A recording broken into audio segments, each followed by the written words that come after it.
It's a cool morning, late October. People in these tents begin to rise. A passing train, their wake-up call.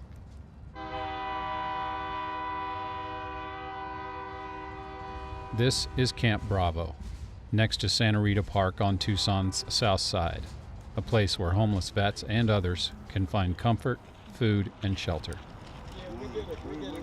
The camp is run by Veterans on Patrol, a program of Walking for the Forgotten Ministries. Leaders of this effort seek out homeless vets and offer safe haven, camaraderie, and a path to support services. Atlantic, Pacific. Bravo is patrolled round the clock in shifts. Manny was on night watch. This is Calamity. She came in during the night in need of help. They're in and out of port all the time. I was 101st Airborne. I actually went in as a voice radio operator, but when they found out that I had some pretty extensive medical background, they made me an expert field medic. I jumped out of a perfectly good aircraft with a medical bag and tried to attend to folks that needed help. This is for your immune system. Yeah, he does. He bats from big dogs raw. It has magnesium and C coming up. My name is Martin Marsalek. Everybody here calls me Doc. I am the base commander and chief medical officer, so I kind of keep things rolling along here. This is vitamin C, keep you from catching a cold. Our mission is to go out and find as many homeless veterans that we can possibly locate, bring them in, try to transition them from homelessness to housing, get them medical care, things that they've been doing without for so many years.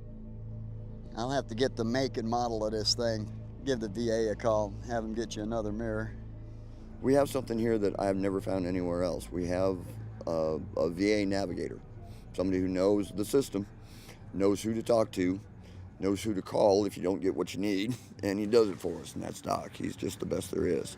I'll call a couple of the mobility places here and see if we can get some spare parts for that one. At least I can get around. Absolutely, absolutely. Scrambled eggs and bacon, they should be happy. Camp Bravo, officially known as Bravo Base, is one of several in Arizona, including Camp Alpha in Phoenix, Charlie in Nogales, and Delta south of Prescott. The portable toilets are donated and maintained by Diggins Environmental Services. The land, water, and electricity by HMS Fasteners. Both are local companies sympathetic to their cause. Food, clothing, and other supplies are donated by the public. We've got a lot of really good people out there that are helping us out and keeping us going here. There are around 20 residents on base, mostly vets and a few civilians. I try to keep it around 16, but we kind of had a little influx of extra homeless veterans.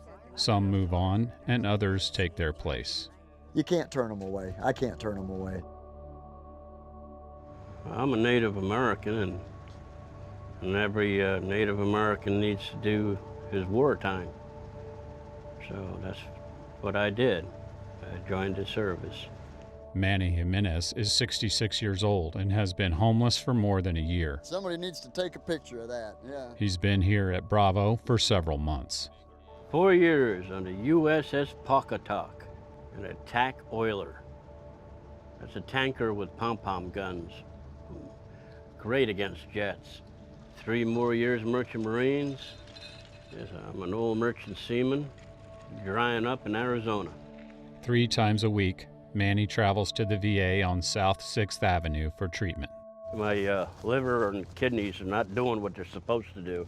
So they hook up the dialysis to it and clean out my blood and return it to me. And that's about it. This side got infected, so I had to move it that side. It's a lube job.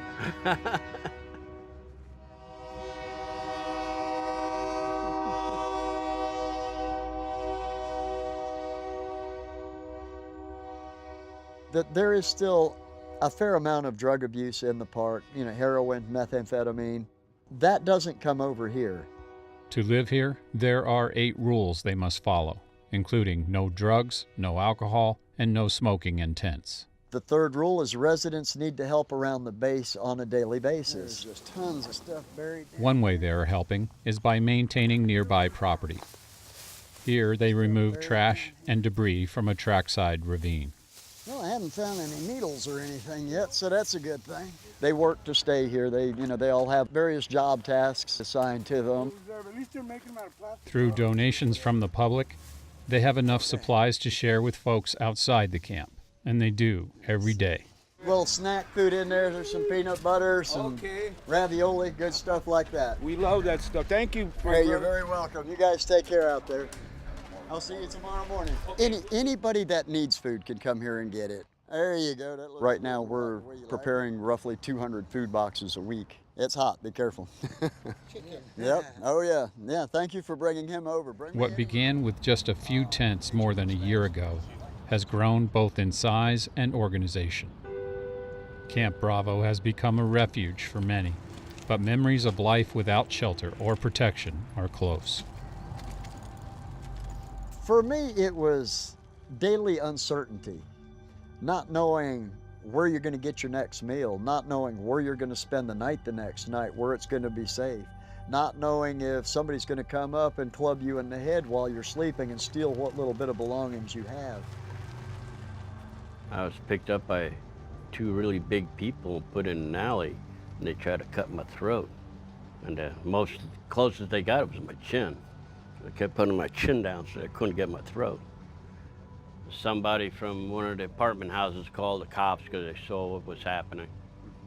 And the cops showed up just in time. I thought that was the end of me.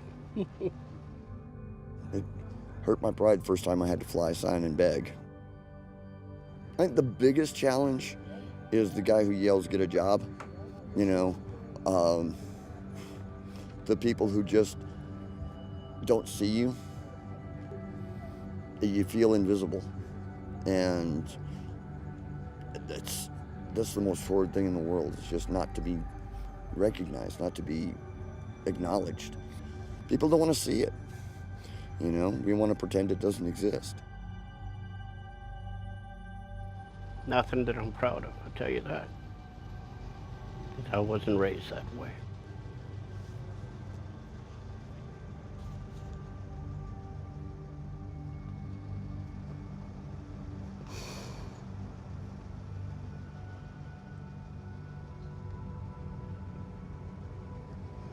Had to eat out of dumpsters.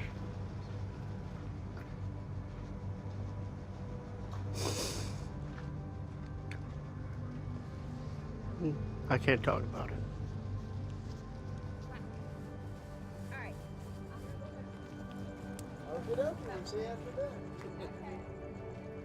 These are just some of the people who live at Camp Bravo.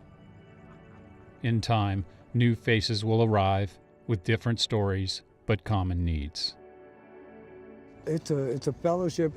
It's a group of brothers, you know, sisters. A lot of homeless veterans really need places like this. Well, I think this mission is just life-saving, and in that, it's life-changing for a lot of people. I hope places like Camp Bravo will open up in different places throughout the country. If people don't band together and help each other, then it takes away all of our humanity, and there's always someone out there you can help. You see somebody who's homeless out there, he's not necessarily an addict or a drunk. He's a brother, a sister. He's you if you lose your job.